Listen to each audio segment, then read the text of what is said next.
चलिए सवाल क्या बोल रहा है हमारा। यूक्लिड विभाजन एल्गोरिथ्म का प्रयोग कर 960 तथा 432 का MOSO ज्ञात करें। तो यूक्लिड विभाजन एल्गोरिथ्म आप लोग को पता ही है ना? नहीं पता, भूल गए सब तो। एग्जाम में क्या लिखेगा, हलवा? तो पहले क्या करना पड़ता है, MOSO लेना पड़ता है। लेंगे ना MOSO? तो 432 गुना कितना हो जाएगा, जल्दी बोलिए। 432 गुना 864, 432 देते हैं, 864 बज गया 6, यहाँ बज गया 9, 432, 4 दफा में कितना, 384। कितना बच रहा है यहाँ पे, 12 हो गया, यहाँ हो गया 8, और यहाँ पर बच जाएगा 4। फिर खिलाएंगे 6, तो 48 दूनी 96, खत्म कहानी। अब हम लोग क्या करेंगे, एल्गोरिथ्म के अनुसार, एल्गोरिथ्म के अनुसार,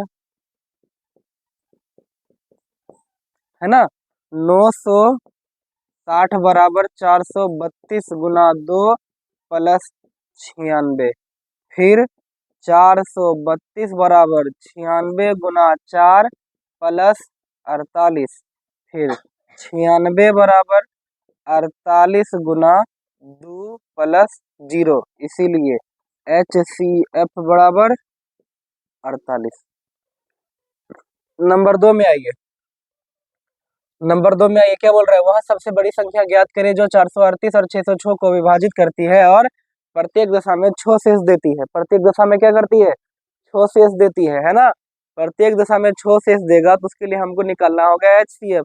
दो विधि है, चाहे तो आप क्या किए, अभाज्य गुणनखंड विधि से निकाल लीजिए, दोनों का गुणनखंड निकाल के, है ना, लेकिन 6 शेष बचना चाहिए। 6 क्या बचना चाहिए, शेष बचना चाहिए। तो हम उसके लिए कर क्या सकते हैं, 438 में 6 घटा दीजिए, कितना बच जाएगा, 432, और 606 में भी 6 घटा दीजिए, बच जाएगा कितना, 600। इस प्रत्येक दशा में शेष बच जाएगा 0, जिससे भी भाग लगाना होगा, शेष क्या बचेगा, शेष 0 बचेगा। शेष क्या बचेगा, 0 बचेगा, इसीलिए भाग लगाते हैं, HCF निकाल रहे हैं, 432 भागा 600, एक बार में ही खाएगा जी, 432 कितना हो जाएगा, 8 हो जाएगा, यहाँ हो गया 6, और यहाँ हो गया 1, फिर 432 कितने दिन हमें खिलाइएगा, जल्दी बोलिए, 3, तो 2 बार में 336, यहाँ कितना हो गया 6, और यहाँ हो जाएगा 9 3 12, फिर खिला दीजिए 168, 96 दुना कितना हो जाएगा, 9 दुना 18, 6 दुना 12, 192, तो एक बार में 96 खिलाइए। यहाँ हो गया कितना 2, और यहाँ हो गया 9 6 15, नहीं 9 7 16 हो जाएगा 7, फिर 96 खिलाइए, कितना बार में खा रहा है, एक ही बार में खाएगा, 72, यहाँ हो गया 4, यहाँ हो गया 2, यहाँ खिलाएंगे 72 से इधर ला के लिख देते हैं 24 और 72, तो 24 दिया कितना हो जाता है 72, तो HCF कितना निकला इसका, HCF बराबर 24। तो वह संख्या जो निकालने के लिए बोला था, वह सबसे बड़ी संख्या ज्ञात करे जो 438 406 को विभाजित करती है, तो और प्रत्येक दशा में 6 शेष देती है। तो इस दशा में 432 और 600 में भाग लगाए, तो 24 को जब इस सबसे भाग लगाइएगा ना, तो शेष 0 देगा। तो जिसको हम घटाए थे, अब 6 को घटाए थे, क्या किए थे, 6 को घटाए थे, इसीलिए यहाँ लिखेंगे, इसीलिए ये 438 और 606 में 24 से भाग देने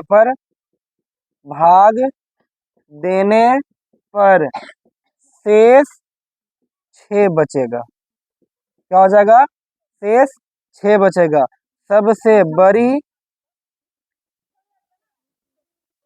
है ना, सबसे बड़ी संख्या क्या निकल गया, 24, सबसे बड़ी संख्या बराबर 24 निकल गया हमारा। ठीक, बताइए,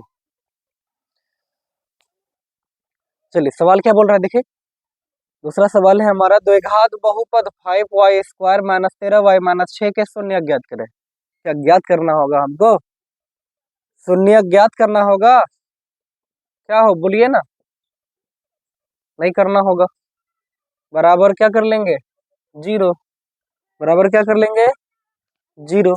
अब देखिए ये हमारा क्या हो गया, 5y, ये शुरू वाला और लास्ट वाला को मल्टीप्लाई करते हैं ना जी, करते हैं कि नहीं करते हैं? तो क्या हो जाएगा, 6 पंचे 30, 6 पंचे 6 पंचे 20, 6 पंचे 30। अब 30 को किस तरह से तोड़ेंगे कि जोड़ने घटाने पर 13 आ जाए? 15 दूनी 30, 15 दूनी कितना हो गया 30, 15 में 2 घटाएंगे 13 आएगा। आएगा तो बोलिए शून्य निकलेगा या नहीं निकलेगा? एक लाइन हम इससे आगे बढ़ जाते हैं आप लोगों का, उसके बाद आप लोग अपने से निकालिएगा। -15y प्लस 2y-6 बराबर 0।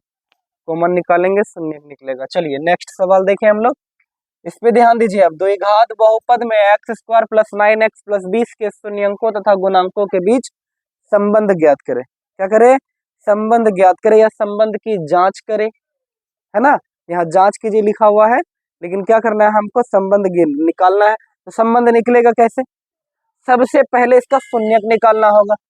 सबसे पहले क्या करना होगा? शून्यक निकालना होगा इसका। x² 9x प्लस 20 बराबर 0, इसका पहले शून्यक निकालिए। इसमें सिर्फ शून्यक नहीं निकलेगा, शून्यक के बाद शून्यंकों का योग और शून्यंकों का गुणनफल भी निकालना होगा, तब ना पता कीजिएगा कि हाँ ये सही है या नहीं है ना। तो पहले इसका शून्यक निकालेंगे, है ना।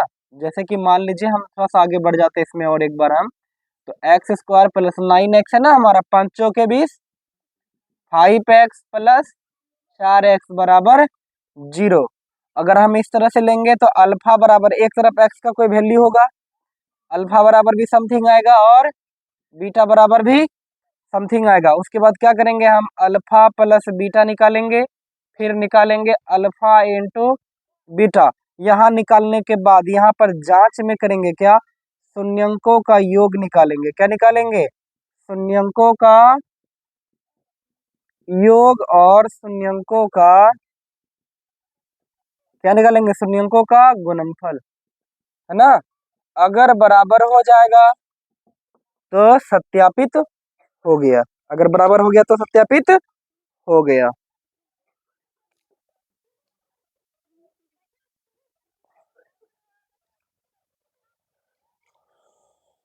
क्या यहाँ नेक्स्ट सवाल में हम लोगों का बोल क्या रहा है, k का वह मान ज्ञात करें जिसके लिए y-1 बहुपद 2y³ प्लस 9y का square plus y plus k का एक गुणनखंड है।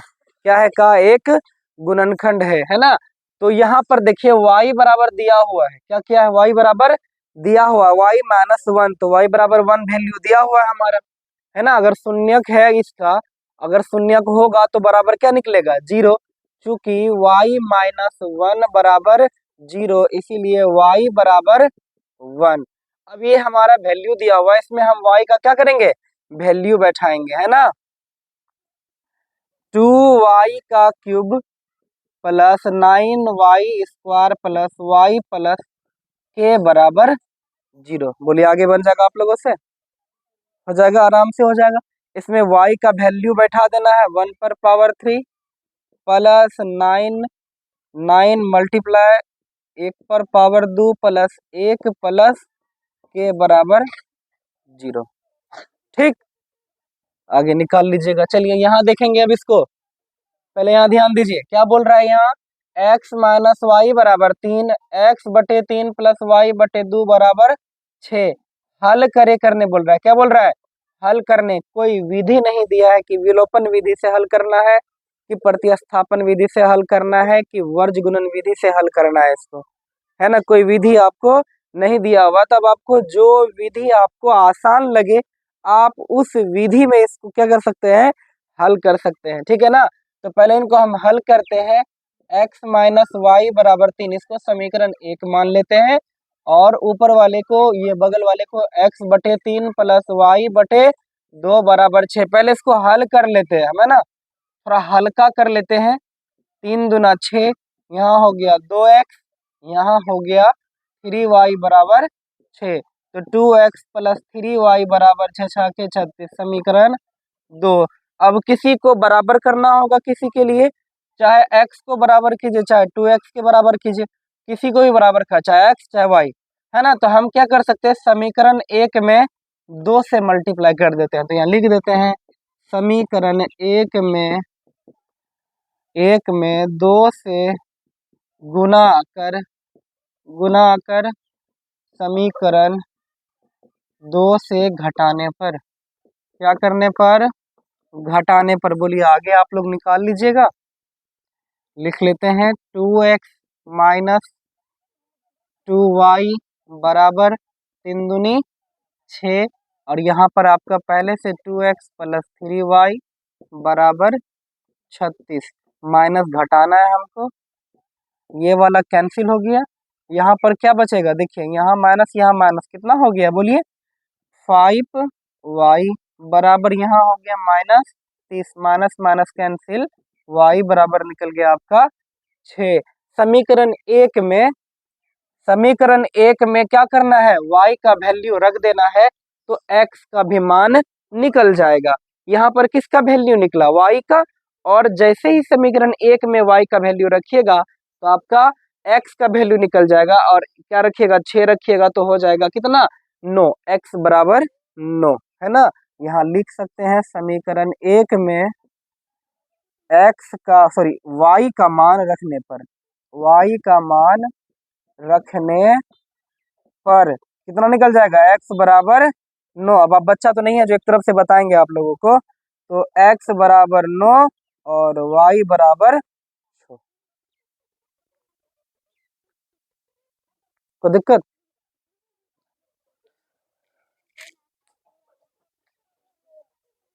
देखेंगे क्या बोल रहा है।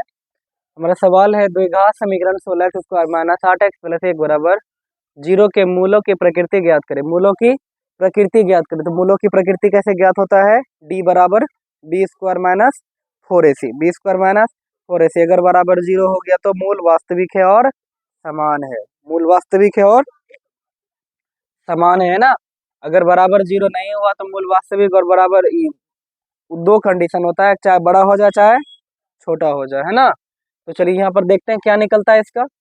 तो पहले हमको निकालना है, पहले लिखना पड़ता है ना जी। ए क्या है हमारा 16, बी क्या है हमारा -8, सी क्या है 1, सी कितना है 1। अब भी निकालना होगा डी बराबर बी स्क्वायर माइनस 4ac। आगे निकाल लीजिएगा, अगर डी बराबर 0 निकलेगा तो मूल वास्तविक होगा और समान भी होगा।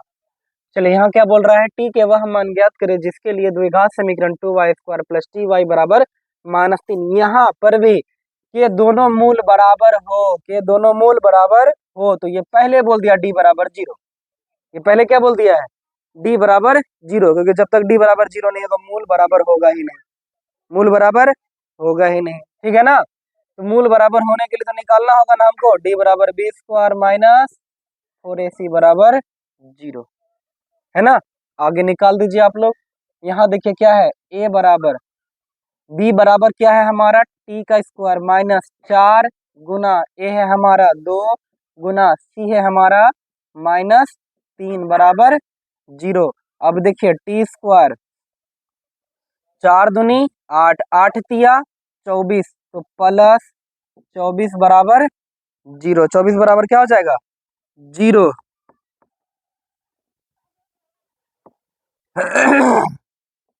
24 बराबर हो गया 0 हमारा, तो टी स्क्वायर बराबर हो गया -24, टी स्क्वायर बराबर क्या हो गया -24, तो टी बराबर हो गया √अंडर -24 प्लस माइनस। चलिए यहाँ तक आज होता है आप लोग का खत्म।